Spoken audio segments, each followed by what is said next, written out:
Sup guys, this is Zen-Oh. I'm doing my latest review on Dragon Ball Super, episode 97.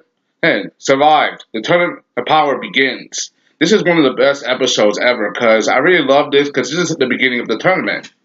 Anyway, everything was going well. This was also so many action-packed moments. Anyway, let's get started. First of all, we get to see the Grand Prix. He explains the rules of the tournament. First of all, the time limit is what you call 100 tacks. You see, as the pillar in the middle of the stadium goes down, that signifies the time limit. And as it falls down, you no longer see the pillar, then it's zero. And 100 tacks is the equivalent of the time of 48 minutes for Earth years, for Earth time. The God times for the gods, angels, celestials, they're different from normal people. Second, no killing using weapons, and you can't use special techniques. It's people who have special powers that allow them to fly can't fly. Only those with wings special who can fly, like they can fly. So basically saying, and anyone with special powers that allows us to fly can't fly. Like, for example, Saiyans and stuff like that who allow them to float. Anybody else, else who has wings like birds, bugs, or whatever, they can fly. It's pretty intense when you think about it. The rules those are rather intense. Beerus is worried that he's going to get erased. Having everybody to work together. All the other gods, make fun of him, especially like Ketel the rat, from Universe 4. Remember, Beerus is a cat and Ketel's a rat, so he could say, so the whole cat-rat relationship is it's like pretty, spelled out, like Tom and Jerry spelled out. See how they handled this situation? Everybody's trying to figure teamwork. You really gotta notice is that when Gohan tries to take in charge, tell them to use teamwork, they all just ignore him. Especially Vegeta when he calls that Bori plan. I know the whole angle is to win the tournament and try to live, but this is not about teamwork. It's about survival. Because literally whoever is doing this, whoever wins this whole thing gets to survive, and everybody else they don't just die. They get erased from existence, which is even worse. You don't even get passed on. You just cease to be, which sucks. Everybody's so focused on it. Seeing the tournament. Probably getting loaded. The tournament begins, and it was a knockout, drag-out battle. Everybody going in. And seeing so many competitors. Pride Troopers from Universe. There's Universe, there's 11, and Universe 6, they go in. There's Universe 9, they all just go in slamming. Even some of these Brawler dudes, they go in slamming. And it was a knockout, drag-out battle. No, the whole stadium lit up like literally fireworks. Just nothing but fireworks. And that's just them using their energy. Goku being as excited as he is, just goes in. So I was like, whoa, seeing all these fighters, he just goes in, he just goes straight for Tompo, which was probably the least obvious choice. And everybody else, they all follow suit, like literally going their own way. Goku gets blocked by one of the guys from Universe 2. I think it's 2, because he's very short, Blocked by 2, the fact that he's able to take his punches from Goku is more intense. Everybody goes their way. 18, 17, Vegeta, Frieza, because this tournament is about trying to make it in. And they're like, and the guys are like bothering. Why do we even bother giving out advice? And they knew this was gonna happen. It can't be helped. One of the things I gotta see is how impressive these fighters are. I really love this tournament and I really love this episode because even though it's only gonna be brief, I really love because they get to develop all these old characters and new characters all together. The way in all different ways. Like, how one guy from Universe 3 literally turned himself into a top to try to knock all the opponents off balance, and Champa was impressed, saying it was dirty. Like the Pharaoh guy, from Universe 5 is like whoa, No, I think it was Universe 2. No, Universe 2, I think.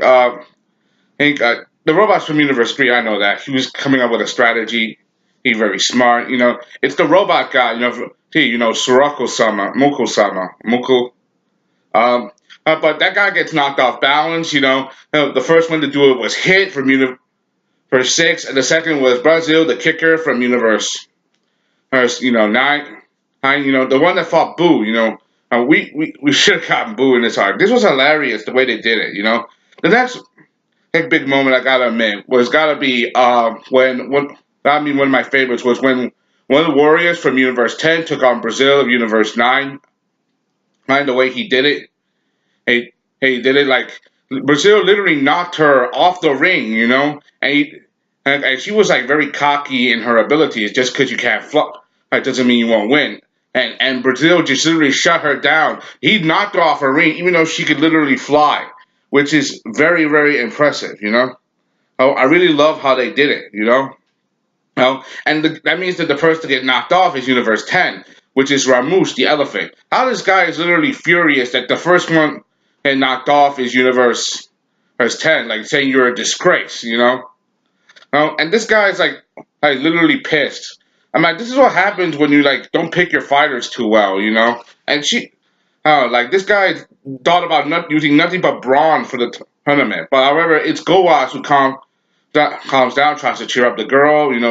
I think her name was Lilith or something, Lily or Lilith. And Goas, he's obviously the sensible one, and I like Goas. It's Ramush I don't like. And remember, this guy failed to stop Zamas in black, so that really spells out how much this guy sucks. No, they don't get to see Brazil take on another warrior from Universe 10, and this guy's more like a pig sumo wrestler. Apparently he's not only a sumo wrestler. He is a shogunate. How do I put it right? He's like a master or a special martial arts of Universe 10. Apparently he's like the master of the style. Able to use his body's mass. Even though he took free hits from Brazil, he was still able to come back. From that. And he's like a shogun. He fought his hardest and he overwhelmed it. We also get to see the God pads. The God pads. Seeing Zen-Oh.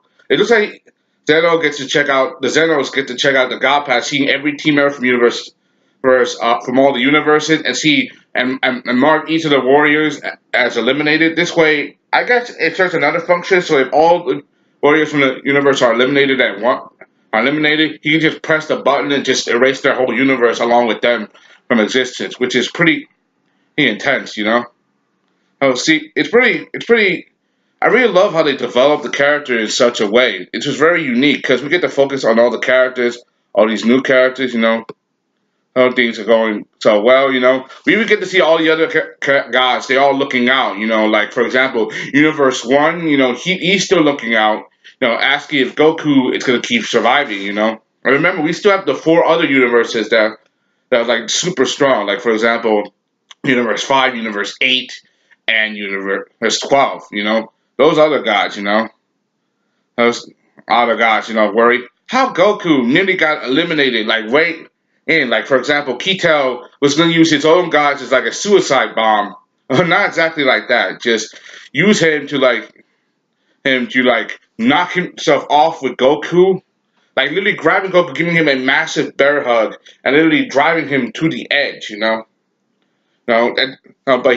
but that failed. Everybody else is like doing well. Like for example, both Vegeta and 18, they're still like dealing with their opponent, whoever they are. There's a Roshi, Tien, and Piccolo, Gohan, and they're the ones that basically still have teamwork. Who else am I missing? Roshi, I said Roshi, right? Krillin, yeah, Krillin. Krillin, they're all still in it. How they work together to survive an ambush from 5 other warriors. They work together. However, those guys took all their hats and without flinching.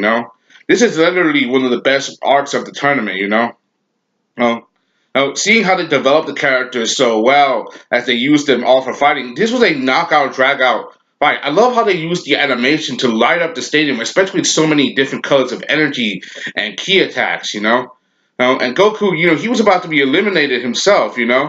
But he broke out using Super Saiyan Blue, saying you can go by yourself, which means that the next guy, which means that the second person, which means like the second member is Nika of Universe 4. Keitel is furious, literally kicks the guy right in the face, you know?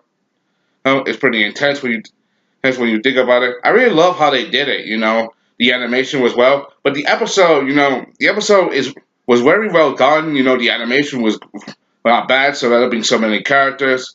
What a, and the way the episode ended with like a whole bunch of warriors going up on Goku at once, like all three members of the Trio D Danger from when they fought Universe 9, and two others. One of them looks like a silver lizard looking guy. The other one looks like a masked female warrior. I'm not, but you know, seeing this, you know, this was a good episode, you know, because I really love the action, the pacing, and everybody like, you know, the way they developed the characters so well, you know, the way they did it, I really loved it because this episode was literally the beginning of the tournament, so nobody's gonna get erased right away, you know, but they really did a job, you know.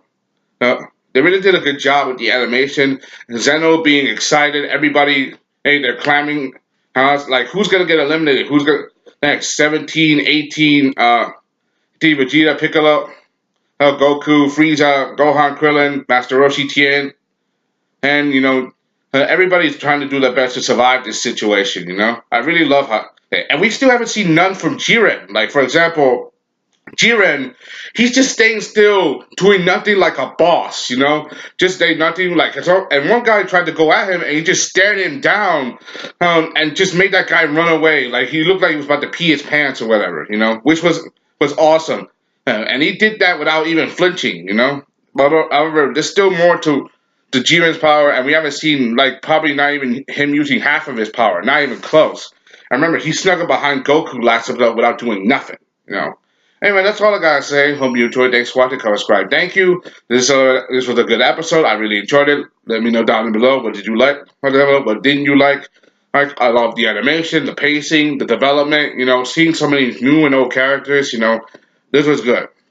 Anyway, see you guys next time. This is Hello Dance. Give my latest review on Dragon Ball Super episode 78, 97. I mean, see you guys next time. I'm out. Bye.